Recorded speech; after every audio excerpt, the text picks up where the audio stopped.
Sports Desk at the Columbus Dispatch presents the BuckeyeXtra Basketball Podcast. With your host, Ohio State basketball beat writer Adam Jardy. Brandon Matisse says, "Give me the rock." Here it goes. Up and away. Slam jam bam. And now he does a little dance. Now, the BuckeyeXtra Basketball Podcast. Hello, everyone. This is Adam Jardy from the Columbus Dispatch. Today is Thursday, August 13th, 2026. It's my official duty to welcome you into episode 572 of the BuckeyeXtra Men's Basketball Podcast. Welcome to Jubilation City. Welcome to our first week of the quietest part of the year. We'll see if it remains that way. But as I discussed in the last podcast, I wanted to get something out to you. I figured it would be early in the week, in part because I've got some vacation time here coming up this weekend. As we get closer and closer to the start of the season, still got some days to burn, and looking forward to a little trip here with some friends. But wasn't entirely sure when I recorded last week whether anything would be different with Ohio State's roster, with the national college sports landscape. That's all still kind of playing itself out. Now, the latest as far as like the case in Colorado goes, NCAA basically filed for a stay that said like, hey, they were pushing back against retroactively giving everybody in 2022 a fifth year, or in the class of 2022 a fifth year, and they filed a stay to get that stopped, and that was rejected. And so now the legal proceedings will continue, and more players are attempting to enter or put their names out there, get injunctions that will grant them eligibility and allow them to play fifth years of college basketball this season.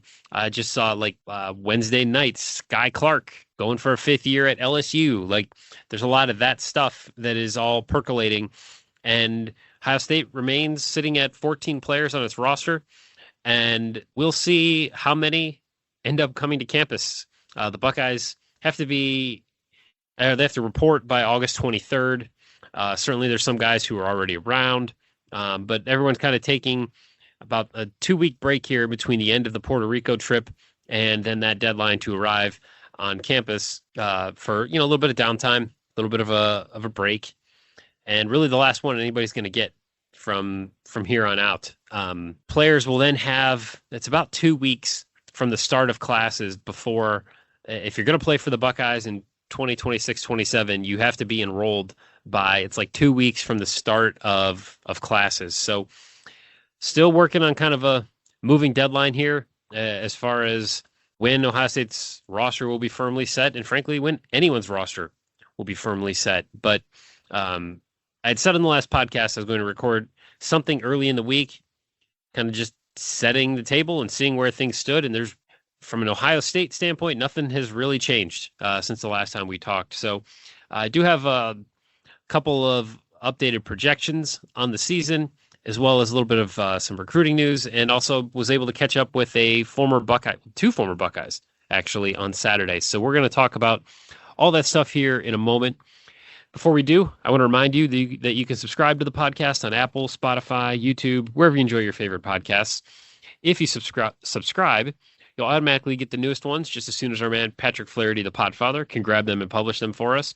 While you're subscribing or downloading, please leave a review. Please click 5 stars, and please consider telling a friend. So as I'm recording this, by the time it gets to your ears, there will be a full-length feature story available at dispatch.com detailing the Puerto Rico trip. And I feel like I've covered pretty much every angle I could think of, really, when it comes to what we saw on the court. I mean, I had a takeaway for every player. I had team takeaways. We had key plays from both of the games. We had game recaps from both of the games. We had top takeaways from both of the games. All the stuff as far as what Ohio State looked like on the court, podcasts after each game.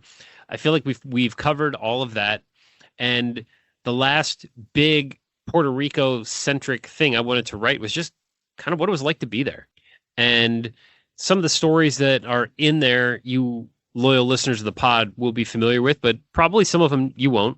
It's quite a long read, and I tried to bring everyone along as best I could to what it was like to be in Puerto Rico for several days with the Ohio State men's basketball team. So We walk the streets of Old San Juan. We stop and eat. We watch an outdoor practice / children's clinic. We have coffee. Like there's a whole lot of stuff in there that I think you'll enjoy. And I also there's a photo gallery in there. There's like 25 pictures that I took that I took from during the trip that are all, part of the story as well. There's all the videos are in the playlist that will load at the top of the page if you read the story. So that's all at dispatch.com. That's all available as of today. So go check it out and let me know what you think. Hopefully you enjoy just kind of getting a few more little glimpses and some scenes and some thoughts and some sights behind the scenes a little bit there with the basketball team. So having said that, looking at this current team, there was I saw like a new projection. Eamon Brennan, longtime college basketball writer, posted his updated preseason top 25. He had Ohio State 23rd in that poll. Then I went over to CBSSports.com to see where Gary Parrish had the Buckeyes. I believe they were 23rd a couple of weeks ago after they got LJ Smith. But was curious if that had changed. And given the run of fifth-year guys who are now joining teams this late into the summer, those rankings continue to change. And as a result, Ohio State is still in the top 25-1, but just barely. The Buckeyes are 26th in his preseason poll. But then I also saw over at ESPN, Myron Metcalf has I think this came out when I was in Puerto Rico, so I missed it initially, but he put down for every Big Ten team their floor and their ceiling. And this seemed like an interesting look at Ohio State right now. And I think getting a different set of eyes and getting I'm starting to develop my own thoughts on floor and ceiling. And I might talk through a little bit of that here in a second, but it was interesting to me that here's what Metcalf, here's how Myron had it for Ohio State. So you've got total wins, Big Ten finish, and postseason finish. So he has the floor for Ohio State at 20 wins. And he has the ceiling at 28. 28 wins would be pretty good. He has the ceiling for a Big Ten finish 3rd and the floor 8th. And he has the ceiling for a postseason finish.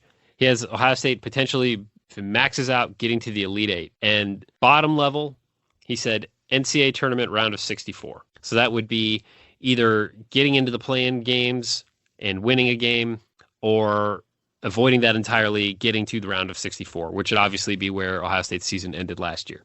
So here's what Myron says. The Buckeyes could be a Big Ten sleeper provided they put all the pieces together. Doing so will demand another outstanding season from John Mobley Jr., 15.7 points per game, 41% from three, who will play next to incoming 5-star and projected top 10 draft pick Anthony Thompson. Jake Diebler also added a strong portal class, including Justin Pippen, the son of NBA legend Scottie Pippen, who led Cal in scoring last season. The Buckeyes went dancing this past March thanks to a late push. It's easy to predict Selection Sunday should feel more comfortable next year. So it is worth pointing out the Buckeyes will play 32 regular season games this season. The maximum number of games has increased. So there'll be 12 non-conference games, 20 Big Ten games, plus the Big Ten tournament. So to get to 28 wins in a 32-game regular season schedule, let's say if Ohio State's making the Elite Eight and finishing 3rd in the conference, let's say the Buckeyes, they wouldn't play in the Big Ten tournament until Friday. So let's say the Ohio State would win on Friday, lose on Saturday, and then to get to the Elite Eight, you're winning a round of 64, round of 32, round of 16. So you're talking 4 wins in the postseason. So that would have Ohio State in the regular season going 24-8, and then finishing with a 28-10 overall record if that's how the Big Ten tournament and then the NCAA tournament would play out. And then for a floor to get to 20 total wins, and again, I don't know if this is wins including the postseason or not. I have to imagine it is, because if Ohio State goes 28-4 in the regular season, they would finish higher than third in the Big Ten. So if Ohio State's floor is 20 wins and bowing out in the round of 64, finishing 8th in the Big Ten, that's probably like 1, maybe 2 NCAA or postseason wins. So we're talking about Ohio State with like 18 wins. So going 18-14 in the regular season, setting that as the floor for this team. I actually think that's low. As I talk this out here and I think about, we'll see how like the rosters across the league continue to shake out and where this all fits together. But I think if right now you had to I had to pick what's more likely to hit the ceiling in this projection or the floor, I think I'd be more likely to lean ceiling than floor, recognizing that it will obviously end up somewhere in the middle. But if we're talking about Ohio State going like 18-14 or maybe 19-13 in the regular season, I think their record will be better than that. We'll have plenty of time to break it down. We don't have a full schedule yet, so we'll dive more into that as we get there. But certainly there's some challenges in the non-conference, and we know the Big Ten is going to be the Big Ten. But I continue to process what I saw in Puerto Rico and kind of what we've seen throughout the summer, and my belief that this team is going to play differently, is going to look different, is going to have more options and more depth, and is going to play at a different tempo. Presuming that everybody stays healthy, I think the floor is higher than 20 wins. I would say I would set the floor at maybe like 22 wins, and I would say like round of 32. I think this is a better team than last year's team, and I think this is a more versatile team. It's a bigger team. It's a faster team. It's a more athletic team. It's a deeper team. And all that makes me believe that it will be better than last season, and this team will end up at least getting to the round of 32. Can we also say how much we just dislike round of 32, round of 64? Like, it's going to get really, really annoying as we get to March. So moving on from that, we are getting to that point where you're going to start hearing a lot of guys announcing fall visits and schedules and lists. And I know on a recent one, we ran down a bunch of guys in the 2027 class that have Ohio State in their top 8, top 6, top whatever. So we got news on 2 2027 recruits on August 12th. So Dang Ngor will be taking an official visit to Ohio State on September 5th. Now, he is from Fort Erie, Ontario International Academy. He's a 6'8", 200-pound power forward. And it's interesting because he clearly had a really strong spring/summer and is poised for a climb, because in the 24/7 Sports composite, he's the number 80 national recruit, number 12 power forward. He's a 4-star prospect. The On3/Rivals rankings list him as a top 30 national prospect. And he announced the Final Four of Duke, Ohio State, Florida, and Washington. Which is an interesting list, really, for a lot of reasons. So he is officially on the radar. And then Marcus M.J. Curry will be taking an official visit to Ohio State on October 10th. He's from Loganville, Georgia, plays at Grayson High School. He's a 6'5", 175-pound shooting guard. He's a 4-star in the 24/7 Sports composite, the number 118 national recruit, the number 16 shooting guard, and number 10 player in Georgia, according to 24/7 Sports, which I have to imagine before much longer will be updating its 2027 rankings, because on the balance, a number 80 recruit, a number 118 national recruit, these are the kinds of pieces that would even have seemed like a little bit, just from a pure rating standpoint, would have seemed like a bit of a stretch for Ohio State. These are not recruiting rankings that you would typically associate with coming in and making an immediate impact at the high major level. And in an era where you can go out and fill those spots in the transfer portal, these are not Ohioans. I've not yet dug into like their full backstories to see are there ties to the state, the university, the staff. Like, we'll see. There's going to be plenty of time to dig into all that. But I think that we are going to see fewer and fewer instances going forward where the number 118 national prospect from Georgia decides to go to Ohio State, because the playing time is not going to be ample, and that's going to cost you money to bring that player in. And if you don't play a guy, they're incredibly more likely to transfer on a yearly basis and go somewhere where they will get paid. And so you essentially will spend a year using your NIL funds to help develop a player who's not going to stick around. Obviously, these are some big generalities we're speaking in here, but there's a lot of reasons as we move further and further into this era that we're going to see less of this. And so when you do have Ohio State being in the top 8 for DeMarcus Henry and the top 6 for Joshua Tyson and top 8 for Malachi Jordan, like there's a lot of really highly rated players that Ohio State is in on.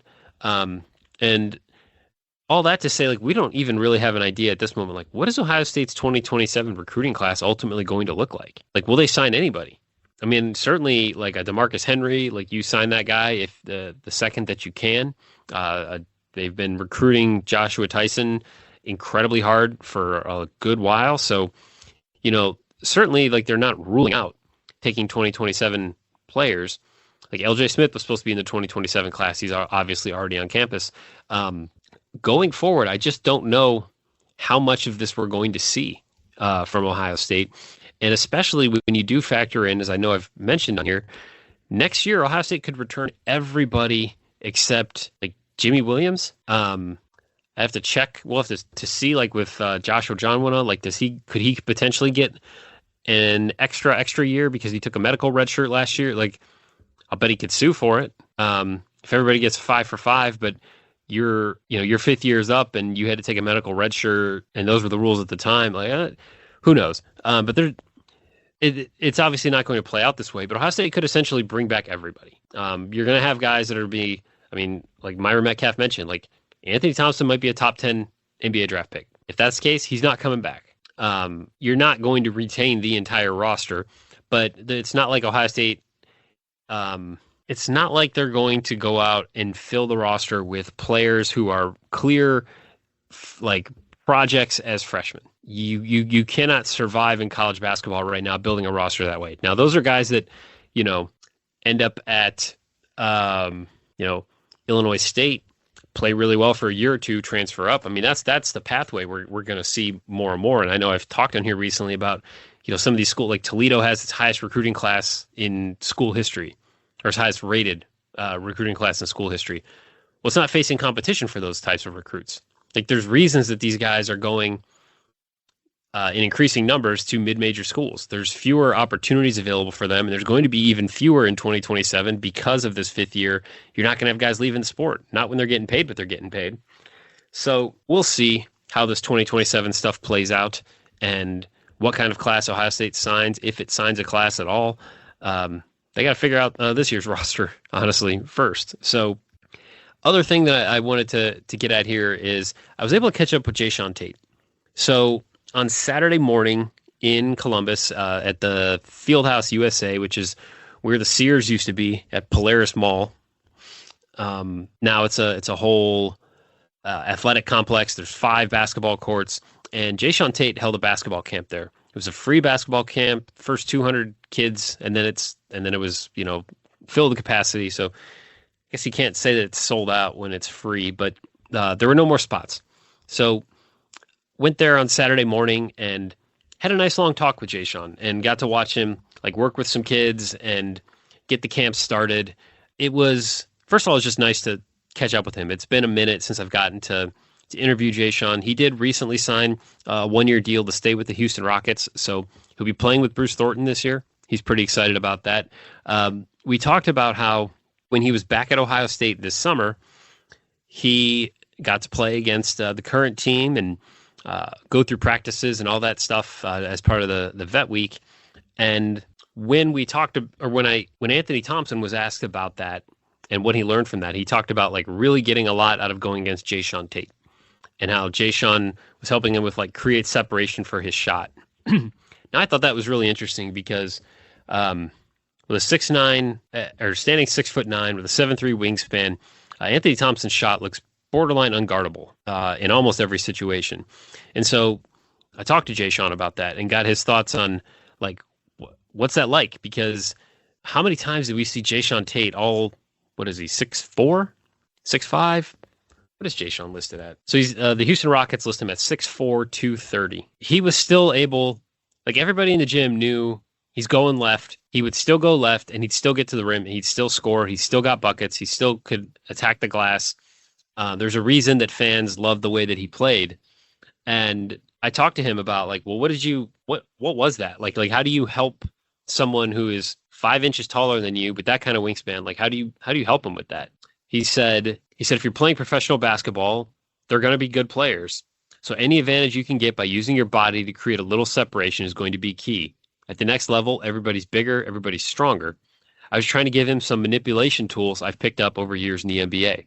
This will be his 7th season in the NBA. I was going back and just looking at like the trajectory for Jay Sean. I mean, everything from like getting in some opportunities in the NBA Summer League, but having like a broken finger so he couldn't play.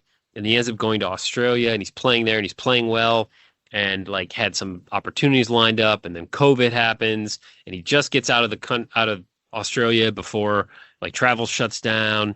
And then he was going to play in TBT that summer when it was in a bubble in Columbus, but then he got COVID and he couldn't play. And I mean, the story there of perseverance is nothing short of remarkable. And to think about like him using some of those lessons to help like an Anthony Thompson, I thought that was really interesting to me. As far as like the team goes, he said they're just guys that are eager to be great. He said guys that are eager to learn from guys that came before them. A very coachable team. I think they've got a great coach in Coach Diebler. He was there when I was there. They're in good hands. And as long as those guys continue to keep at it and attack every day, they're going to be fine.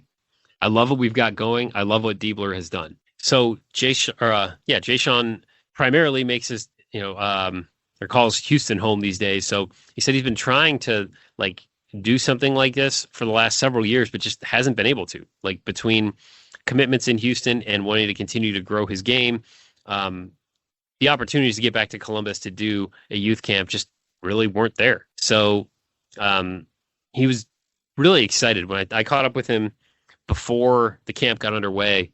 He was like kind of bouncy, just like really excited to get out there and start like working with the kids. And then what I did watch was, him going through dribbling drills with kids and like playing a little bit of defense on them. And, he helped someone with their footwork on a specific drill. And all that to say, it was neat to catch up with him. One of the guys I've most enjoyed covering in this will be my 12th season on the beat for the Dispatch.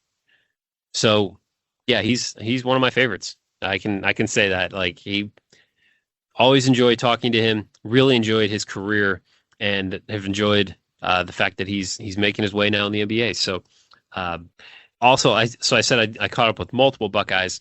Jaquan Lyle was also there, and Lyle runs like a sports management marketing firm now that has a couple of clients, including Jay Sean Tate. So like Lyle, we talked for a couple of minutes, just kind of catching up a little bit, and he was saying how he very clearly made mistakes when he was younger and didn't have the right people advising him and helping him out, and he wants to try to make sure that he can help maybe other kids avoid the mistakes that he made. So those two have maintained a friendship and a relationship that has lasted well beyond their days playing together at Ohio State. And need to catch up with Jaquan Lyle. Did not expect that would be on my Saturday morning bingo card, but had a great conversation with him, and good to see him doing well as well. All right, now I'm going to wrap this one up and get out of here. I said I'll be off for a couple of days, but then the kids go back to school next week, and we are full on back in the routine. So things will be happening here very soon. We'll have lots of recruiting news to keep up on. I still got like 2 more feature stories that will primarily be written from interviews done while in Puerto Rico. They're not specifically Puerto Rico, Ohio State stories, but we'll be diving into those and just generally getting ready for the fall, because we're not far off. So stay tuned. There's a lot more coming here as we get through the weekend and get school underway. And now I'm going to wrap this one up. As always, you can send along your questions, your comments, your love notes, your hate mail, and otherwise constructive criticism to me at Adam Jardy on Twitter or ajardydispatch.com. Thank you again for listening. Thanks to Patrick Flaherty, the Podfather, for getting this out to you. I'll be back with you next week. So until then, be kind, take care, have a great weekend, and we'll talk soon. Be sure and subscribe to the Buckeye Extra podcast in the iTunes Store, the Google Play Store, or on Stitcher.